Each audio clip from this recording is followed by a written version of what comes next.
Hello everyone. Good evening. Welcome to another ASMR recording. My name is Popo Worst, and I will be glad to relax you this evening. I've got a very nice flickering cinnamon bark candle.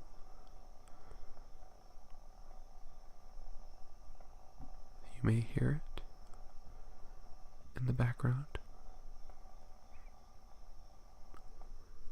I am also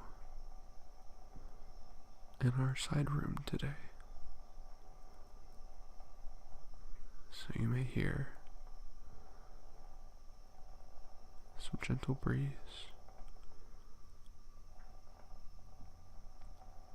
perhaps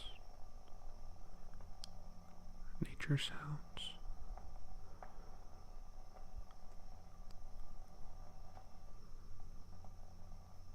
The wind.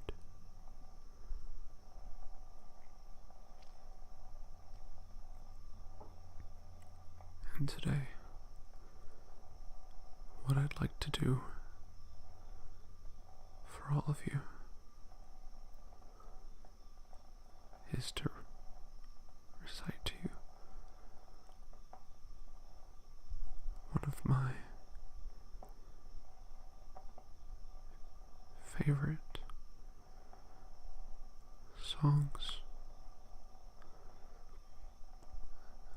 that I have converted into a monologue.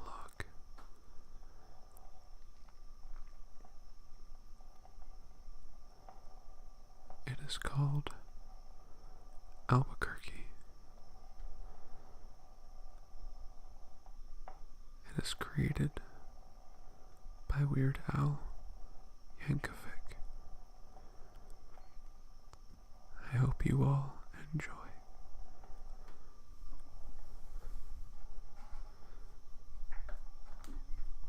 I'm going to sit in a comfier chair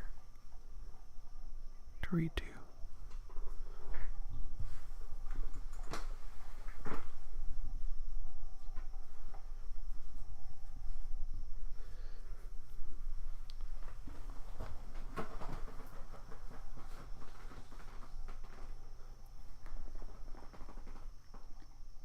Nice leather sofa.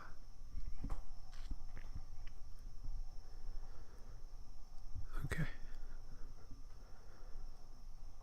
Here we go.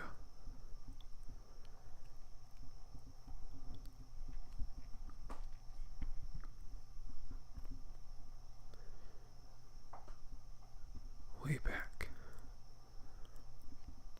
when I was just a little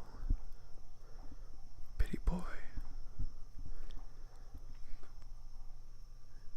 living in a box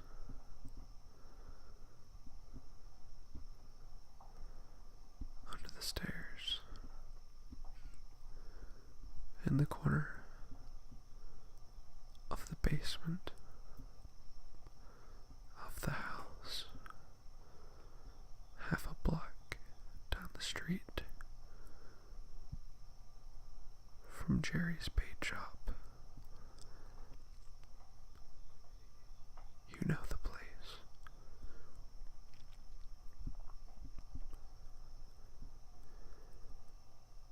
Back then, life was going swell. Everything was just peachy. Except, of course, for the undeniable fact that every single morning my mother would make me a big bowl of sauerkraut for breakfast. A big bowl all the sauerkraut every single morning. It was driving me crazy. So I said to my mom, I said, "Hey, Mom, what's up with all the sauerkraut?" And my dear sweet mother, she just looks at me the way that a cow looks at an oncoming train. And she leans right down next to me. And she says, "It's good for you." So then she ties me to a wall and sticks a funnel in my mouth and force feeds me nothing but sauerkraut until I am 26.5 years old. But that's when I swore that someday I would get out of that basement and travel to a magical faraway place where the sun is always shining and the air smells like warm root beer and the towels are oh so fluffy, where the shiners and the leopards play their ukuleles all day long, and anybody on the street will gladly shave your back for a nickel. Waka waka doo doo, yeah. But let me tell you, people, it wasn't long at all before my dream came true. Because the very next day, a local radio station had this contest to see who could correctly guess the number of molecules on Leonard Nimoy's butt. And I was off by 3, but I still won the grand prize. That's right, a first class, one-way ticket to Albuquerque.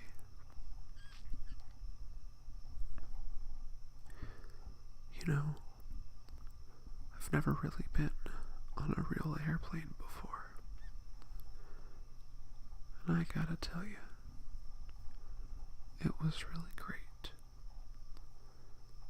Except that I had to sit between 2 large Albanian women with excruciatingly severe body odor.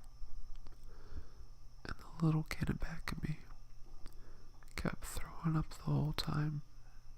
The flight attendant was out of Dr. Pepper and salted peanuts. And the in-flight movie was Biodome with Pauly Shore. And oh yeah, 3 of the airplane engines burned out. We went into a tailspin and crashed into a hillside, and the plane exploded in a giant fireball, and everybody died except for me. You know why? Because I had my tray table up and my seat up in its full upright position. So I crawled from the twisted, burning wreckage on my hands and knees for 3 full days, dragging along my big leather suitcase and my garment bag my tenor saxophone, and my 12-pound bowling ball, and my Lucky Lucky autographed glow-in-the-dark snorkel. When finally I arrived at the world-famous Albuquerque Holiday Inn, where the towels are oh so fluffy, and you can eat your soup right out of the ashtrays if you wanna. And it's okay, because they're clean.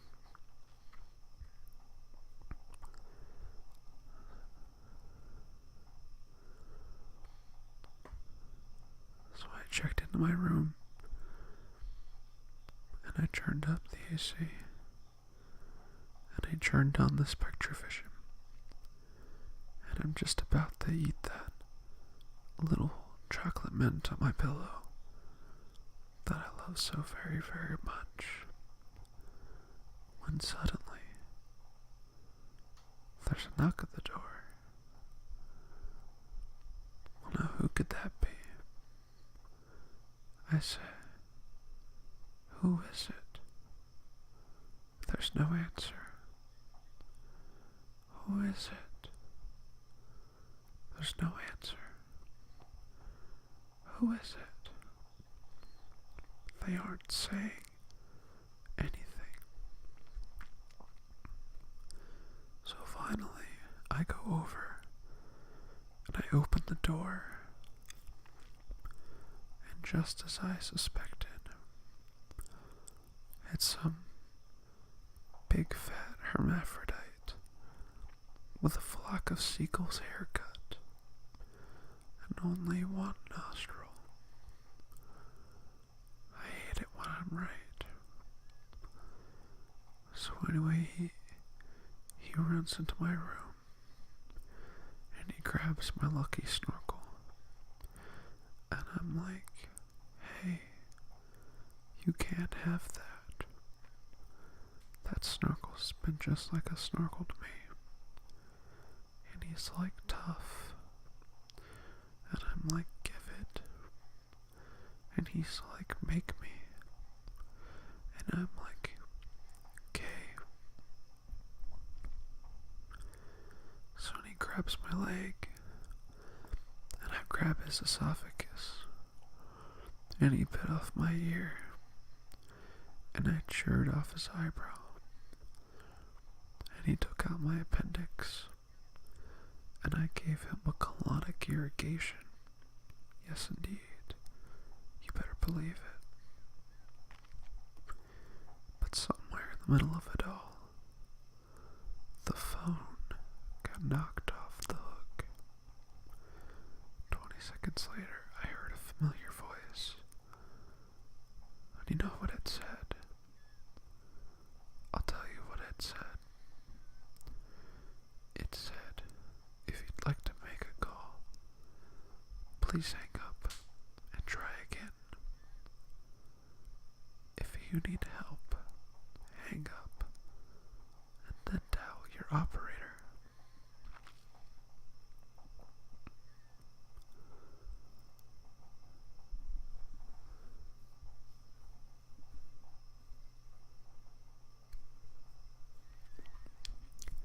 So the one-nostriled man got away with my snorkel, but I made a solemn vow right then and there that I would not rest or sleep for an instant until the one-nostriled man was brought to justice. But at first I decided to buy some donuts, so I got in my car and I drove over to the donut shop. And I get out and I walk up to the guy behind the counter, and he goes, yeah.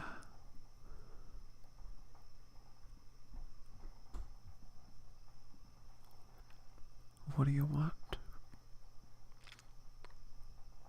And I say, you got any glazed donuts?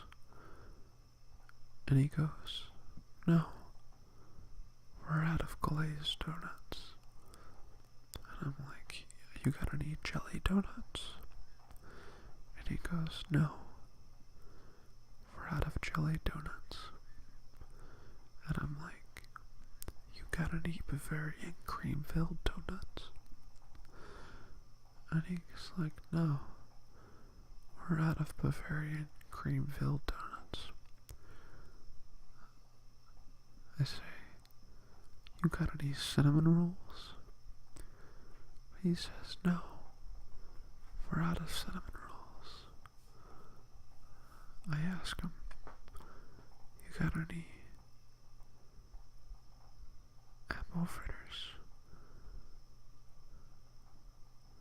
He's like, no, we're out of apple fritters.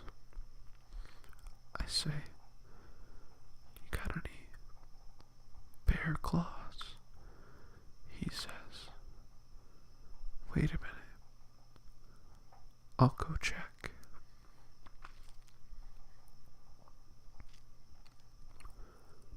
No, we're out of bear claws.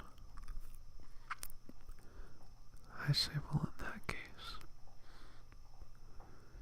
case, what do you have?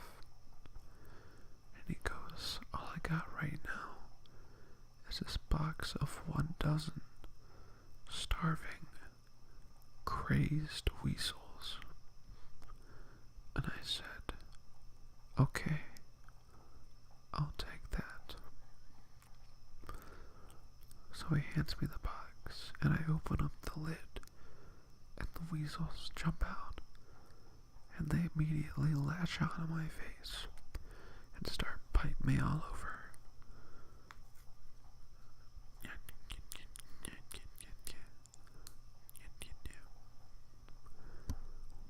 Oh, they were just going nuts and tearing me apart. I think it's about that time the little ditty started going through my head. A little ditty that went a little something like this. Oh, get them off of me. Oh God, oh my God, oh God, oh my God. So I ran out into the street with these flesh-eating weasels covering my face, waving my arms all around, and just running and running and running, like a constipated wiener dog. And as luck would have it, that's exactly when I ran into the girl of my dreams. Her name was Zelda. She was a calligraphy enthusiast with a slight overbite and hair the color of strained peaches. I'll never forget the very first thing she said to me. She said, hey, you've got weasels on your face. But that's when I knew it was true love. And we were inseparable after that. We ate together and bathed together. We even shared the same piece of mint-flavored dental floss. The world was our burrito. So we got married, and we bought us a house, and had 2 beautiful children, Nathaniel and Superfly. And we were so happy. But then one fateful night, Zelda said to me, she said, Sweetie Pumpkin, do you want to join the Columbia Record Club? And I said, whoa, hold on now, baby. I'm just not ready for that kind of a commitment. So we broke up and I never saw her again. But that's just the way things go in Albuquerque.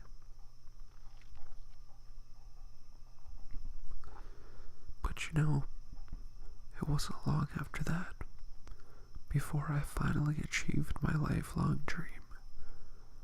That's right. I got me a part-time job at the Sizzler. made Employee of the Month after I put out that grease fire with my face. Everybody was pretty jealous of me after that, and I was getting a lot of attitude. So like one time, I was up in the parking lot, trying to remove my excess earwax with a golf pencil. I see this guy Marty, trying to carry a very large sofa up the stairs all by himself. So I say to him, hey, do you want me to help you with that? And Marty, he just rolls his eyes and goes, no, I want you to cut off my arms and legs with a chainsaw. So he did. And then he gets all indignant at me. He's like, hey man, I was just being sarcastic. Well, that's just great. How was I supposed to know that? I'm not a mind reader, for crying out loud. Besides, now he's got a really cute nickname. Torso Boy. So what's he complaining about? Say, that reminds me of another amusing anecdote. So I see this guy Marty on the street, and he says he hasn't had a bite in 3 days. Well, I knew what he meant, but just to be funny, I took a big bite out of his jugular vein, and he's yelling and screaming and bleeding all over, and I'm like, hey, come on, don't you get it? But he just keeps rolling around on the sidewalk, bleeding and screaming. I'm completely missing the irony of the whole situation. Man, some people just can't take a joke, you know? Anyways, where was I? Kinda lost my train of thought.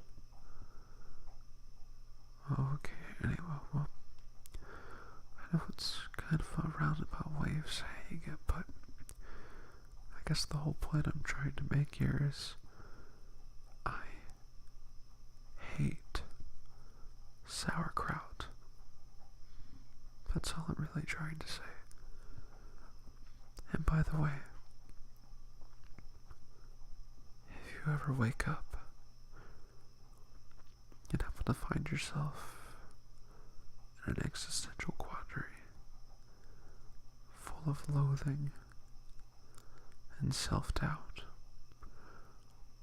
and wrecked at the isolation of your pitiful, meaningless existence, at least you can take a small bit of comfort in knowing that somewhere out there, in this crazy old mixed up universe of ours, there's still a little place called Albuquerque.